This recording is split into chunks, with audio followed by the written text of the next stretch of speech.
जिंदगी के साथ भी और जिंदगी के बाद भी, ये नारा तो आपने सुना होगा, एलआईसी का नारा।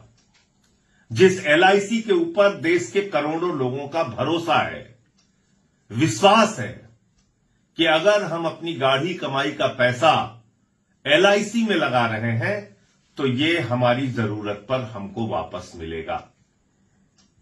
लेकिन उस एलआईसी संस्था को देश के प्रधानमंत्री नरेंद्र मोदी ने अपने दोस्त अडानी के लिए कैसे बर्बाद किया, कैसे नष्ट किया, इसकी एक रिपोर्ट वाशिंगटन पोस्ट नाम के अखबार में आई है।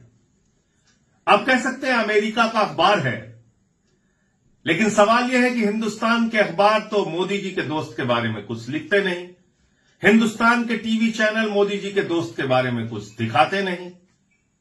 तो कहीं भी अगर खबर छप रही है तो उस खबर की सत्यता क्या है, ये जरूरी है।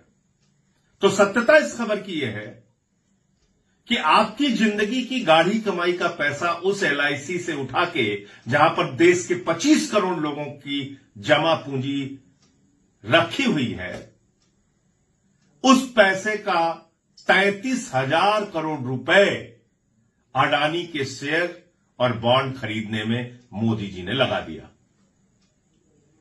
33,000 रुपए नहीं, 3300 करोड़ रुपए भी नहीं, 33,000 करोड़ रुपए।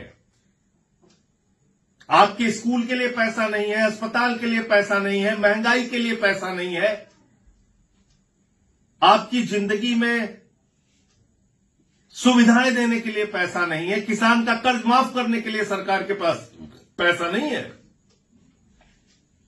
लेकिन अपने दोस्त के लिए सरकार ने खजाना खोल दिया और एलआईसी से कहा हमारा दोस्त डूब रहा है, अडानी डूब रहा है, उसके ऊपर निवेशकों का भरोसा पैदा हो, इसलिए तुम इनके शेयर और बॉन्ड खरीदो।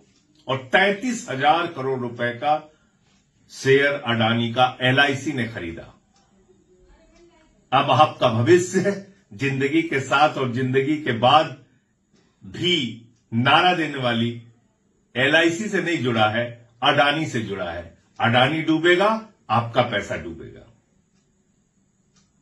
अडानी का जब ये रेत का महल गिरेगा तो उसमें देश के करोड़ों निवेशकों का भी पैसा डूबेगा। सवाल तो बनता है, आवाज उठानी पड़ेगी।